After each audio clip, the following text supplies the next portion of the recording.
সরকারের উদাসীনতায় জনগণের ভোগান্তি চরমে, এমনই অভিমত ব্যক্ত করলেন বিরোধী দলনেতা জিতেন্দ্র চৌধুরী। কেনই বললেন সাবরুম মহকুমাতে আমরা শুনবো তার প্রতিক্রিয়া। বৈষ্ণবপুর এলাকাতে সেখানে একটা বেলি ব্রিজ ভারী গাড়ি চলাচল করার কারণে এটা প্রায় মাঝখান দিয়ে এটা ভেঙে রয়েছে। গাড়ি চলাচল করা, এমনকি মানুষের চলাচল করাও একটু অসুবিধা হয়ে দাঁড়াচ্ছে। তো আমি আজকে সাবরুমের পিডব্লিউডি এক্সিকিউটিভ ইঞ্জিনিয়ারের সাথে আমি যোগাযোগ করেছি।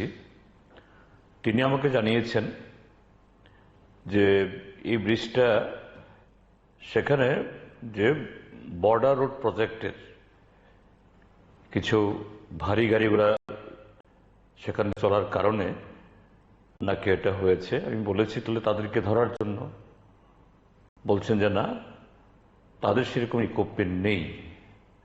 তো পিডব্লিউডি ডিপার্টমেন্টের তরফ থেকে উদ্যোগ নেওয়া হয়েছে সাবরুম মহকুমার অন্য একটা জায়গায় এরকম একটা বেলি ব্রিজ আছে যেগুলো কাজে লাগছে না, সেখানে আরসিসি ব্রিজ হয়ে গেছে। এটা আগামীকাল সেই ব্রিজটা খুলে এই বৈষ্ণবপুরে যে ব্রিজটা অকেজো হয়ে আছে বা ভেঙে পড়ে আছে তার মেরামত করা হবে। তো আমি বলেছি এটা সময় নষ্ট না করে, কারণ বর্ষার সময় যে কোনো সময়তেই রেশন এবং গাড়ি ঘোড়া ইত্যাদি বন্ধ হয়ে যেতে পারে। তার মধ্যে এই যে ব্রিজটা যদি খারাপ হয় এটা আরও বেশি সংকট তৈরি করবে। তো তিনি বলেছেন কালকে থেকেই সেই কাজটা শুরু হবে। আশা করা যায় যে আগামী 5-6 দিনের মধ্যে এই ব্রিজটা মেরামত হয়ে যাবে। দ্বিতীয় একটা বিষয় আমি ওনাকে বলেছি, আমি কদিন আগে শ্রীনগর এলাকায় গিয়েছিলাম। শ্রীনগর মনোবাজার অর্থাৎ পোয়াংবাড়ি হয়ে যে রাস্তাটা গেছে ওই এলাকার এন্টায়ার পোয়াংবাড়ি ব্লকের সেখানকার এই 7টা গ্রাম পঞ্চায়েত এবং 3টি এডিসি ভিলেজের জন্য এটা লাইফ লাইন। গত ফ্লাডে এটা ব্যাপকভাবে সেখানে ধস পড়েছিল এবং নানা দিক মানে বিভিন্ন জায়গায় সেখানে এই কি বলে এই রাস্তা ভেঙে প্রায় জলের প্যাস্ট্রে হয়ে গেছিল। তো গত বছর পিডব্লিউডি কিছু মেরামত করেছে, কিন্তু এটা এখন আর চলার উপযুক্ত না। বর্ষা শুরুই হয়নি, এই যে প্রাক বর্ষা যে বৃষ্টি হয়েছে এতেই আমি এক সপ্তাহ আগে গিয়েছিলাম, দেখা গেছে যে গাড়ি চলাচল করতে খুবই অসুবিধা হচ্ছে। এখন আরও বৃষ্টি হয়েছে তো আরও খারাপ হবে এটা নিশ্চিত। তো আমাকে জানিয়েছেন সাবরুম পিডব্লিউ ডিভিশন থেকে নাকি একটা প্রস্তাব পাঠানো হয়েছে এই চিফ ইঞ্জিনিয়ার অফিসে, এটা এখনো মঞ্জুরি হয়নি। তো আমি আগামীকাল দেখব একটু পিডব্লিউডি হেডকোয়ার্টারে এই প্রস্তাবটা কোন পর্যায়ে আছে এবং যাতে দ্রুত কাজটা হয়।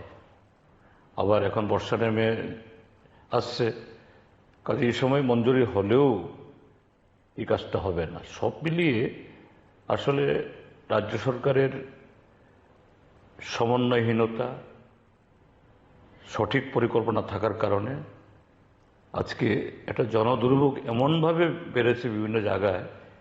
এই মনু, শ্রীনগর ভাইয়া পোয়াংবাড়ি, এটা একটা যে উজ্জ্বল নজির তাদের এই সমন্বয়হীনতার। এতে শত শত মানুষের নানা ভোগান্তি হচ্ছে।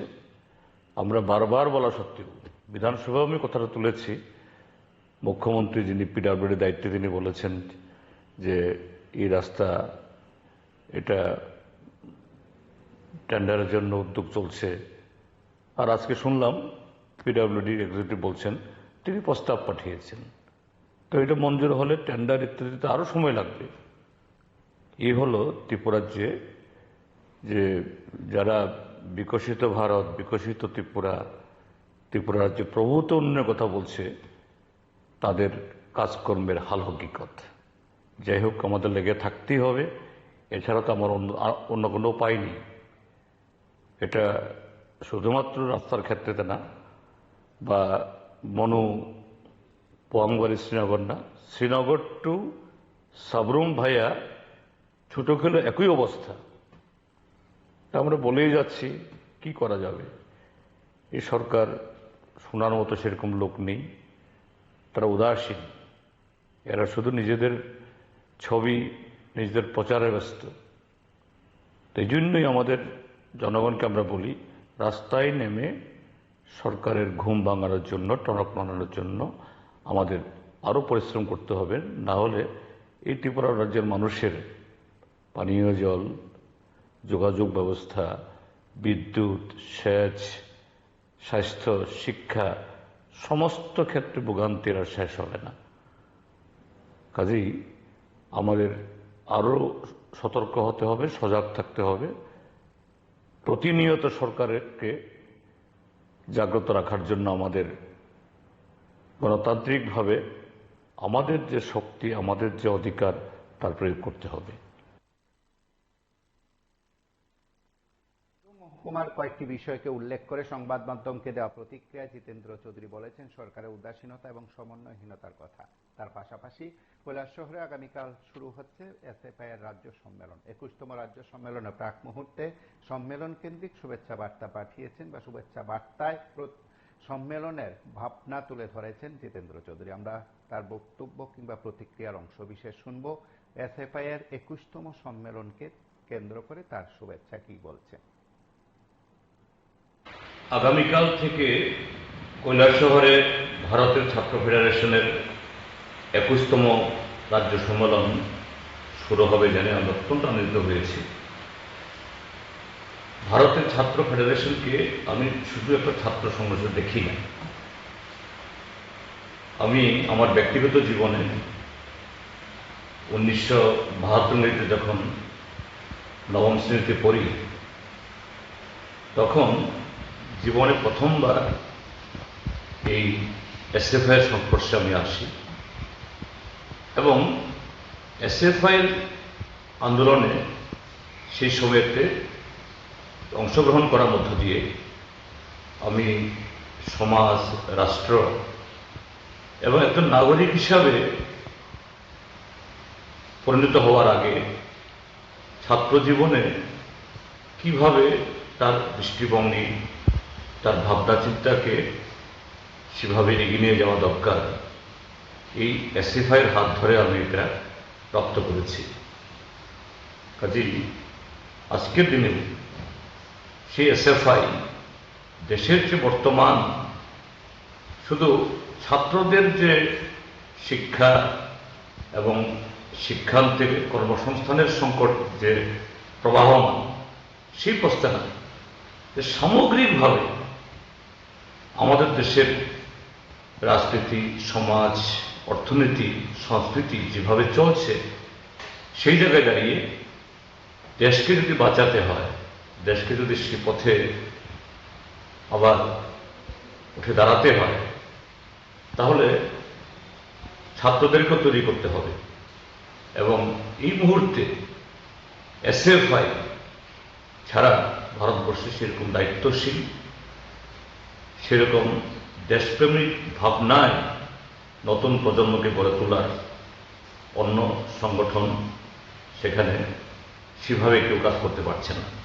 কাজে আমি আন্তরিকভাবে আমি চাইব, আমার শুভেচ্ছা থাকবে ভারতের ছাত্র ফেডারেশনের এই 21তম রাজ্য সম্মেলন এটা সব দিক থেকে সফল হোক, আলোচনা, সিদ্ধান্ত এবং আগামী দিনের শপথ গ্রহণ করার ক্ষেত্রে।